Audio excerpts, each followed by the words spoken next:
வணக்கம் துலாம் ராசி நண்பர்களே. இன்றைக்கி இந்த புரட்டாசி மாதம் உங்களுக்கு எத்தகைய நன்மைகளை தருங்கிறது பார்க்க போகிறோம். முதல்ல சந்திரன் இந்த மாதம் முழுவதும் பிரயாணம் செய்யக்கூடிய நட்சத்திரங்கள் மூலம் உங்கள் துலாம் ராசியில் இருக்கக்கூடிய நட்சத்திரங்களுக்கு என்ன நற்பலன்களை எந்தெந்த தேதிகளில் தருவார் அப்படின்னு பார்க்குறோம். பாக்கி நாட்கள் சுமாராக இருக்கும். சொல்லப்பட்ட தேதிகளில் நன்மைகள் கூடுதலாக கிடைக்கும், பாக்கி நாட்கள் சுமாராக இருக்கும்.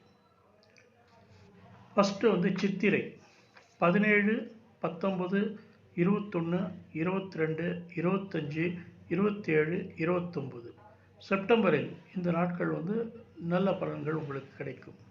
அக்டோபரில் 2, 3, 5, 7, 9, 11, 12, 14, 16 இந்த நாட்கள் அக்டோபரில் நல்ல பலன்கள் கிடைக்கும்.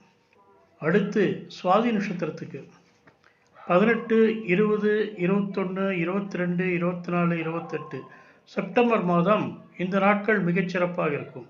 அக்டோபரில் 1, 3, 4, 6, 8, 10, 12, 13, 15, 17 இந்த நாட்கள் அக்டோபரில் மிகச்சிறப்பாக இருக்கும். விசாக நட்சத்திரம் 17, 19, 21, 22, 24, 25, 27, 29 இந்த நாட்கள் செப்டம்பரில் மிகச்சிறப்பாக இருக்கும். அக்டோபரில் 1, 2, 4, 5, 7, 9, 11, 13, 14, 16 இந்த நாட்கள் மிகச்சிறப்பாக இருக்கும். ஸோ விசாக நட்சத்திரத்துக்கு அக்டோபரில் இந்த நாட்கள் மிகச்சிறப்பான நாட்களாக அமையும். அடுத்து மற்ற கிரகங்கள் என்னென்ன பலன் தருதுன்னு பார்க்கலாம். சுக்கிரன் பணவரவு, கலைகள் மூலம் ஆதாயம், பெண்கள் மூலம் உதவி, எதிர்பாராத பணவரவு கட்டாயம் உண்டு. கலைஞர்களுக்கு இது மிகச்சிறப்பான வாரமாக இருக்கும், பெண்களுக்கும் மிகச்சிறப்பான வாரமாக இருக்கும். அடுத்து சனி கர்ப்பம் ஏற்படுதல். ரொம்ப நாளாக குழந்தை இல்லாமல் இருக்கிறவங்களுக்கு இந்த மாதம் கர்ப்பம் ஏற்படக்கூடிய சந்தர்ப்பங்கள் உண்டு. நீண்ட கால வாழ்க்கை திட்டமிடல், பிரயாணங்கள், புண்ணிய க்ஷேத்திர யாத்திரை, புனித நதிகளில் நீராடல் இதெல்லாம் சனீஸ்வரன் கொடுக்கிறார்.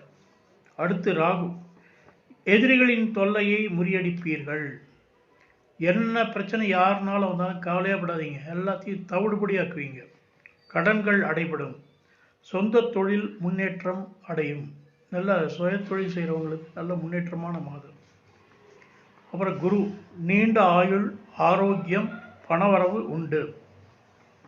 பணவரவு கட்டாயம் உண்டு. இந்த மாதம் நல்ல பணவரவு உண்டு.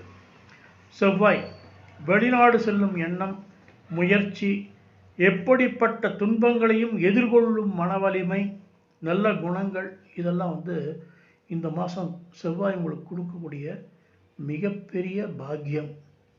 செவ்வாய் உங்களுக்கு இந்த தைரியத்தை கொடுக்குறாரு. என்ன பிரச்சனை வந்தாலும் எப்படி வந்தாலும் நீங்கள் ஃபேஸ் பண்ணுவீங்க, சமாளிப்பீங்க, அது முடிச்சு காட்டுவீங்க. அப்புறம் வெளிநாடு போகிறவங்களுக்கு நல்ல ஒரு வாய்ப்புகள் கிடைக்கும். அடுத்து சூரியன் நல்ல வளர்ச்சி. நல்ல வளர்ச்சிங்கிறது தொழிலில் நல்ல வளர்ச்சி, வெளிநாடு செல்லல், இளைய சகோதரர்களுக்கு நன்மை. இளைய சகோதரர் தம்பி தங்கிகள் இருந்தாங்கன்னா அவங்களுக்கு மிகச்சிறப்பான மாதமாக இது இருக்கும். அப்புறம் புதன் மறைந்த புதன், நிறைந்த அறிவு. புதன் இந்த மாதம் மறைஞ்சிருக்காரு. ரொம்ப புத்திசாலியாக இருப்பீங்க, ரொம்ப புத்திசாலித்தனம் வரும். நல்ல கல்வி, அறிவு விருத்தி இதெல்லாம் புதன் உங்களுக்கு தராரு. கேது சிலருக்கு காது சம்பந்தமான பிரச்சனை, ஞான மார்க்கத்தில் ஆர்வம், மிகுந்த ஞானம், அறிவு உண்டாகும். கேது உங்களுக்கு நல்ல ஒரு ஞான மார்க்கத்தை காட்டக்கூடிய இடத்துல இருக்காரு. பக்தி மேம்படும். சரி, இந்த மாதம் புரட்டாசி மாதம் எந்த சாமியை கும்பிட்டா நமக்கு இன்னும் சிறப்பாக இருக்கும்? மகாலட்சுமியை வணங்க மேன்மை ஏற்படும். இன்னும் பெரிய முன்னேற்றங்கள் மகாலட்சுமி தேவியை வணங்க நமக்கு இன்னும் பல முன்னேற்றங்கள் வரும். மிகச்சிறப்பான மார்க்கம் இது. இந்த மாதம் மிகச்சிறப்பாக இருக்கும், கவலையப்படாதீங்க. ரொம்ப நல்ல மாதம் புரட்டாசி மாதம், பெருமாளுக்கு உண்டான மாதம். அது அம்பாளை வணங்கினா இன்னும் சிறப்புகள் அதிகம். வணக்கம்.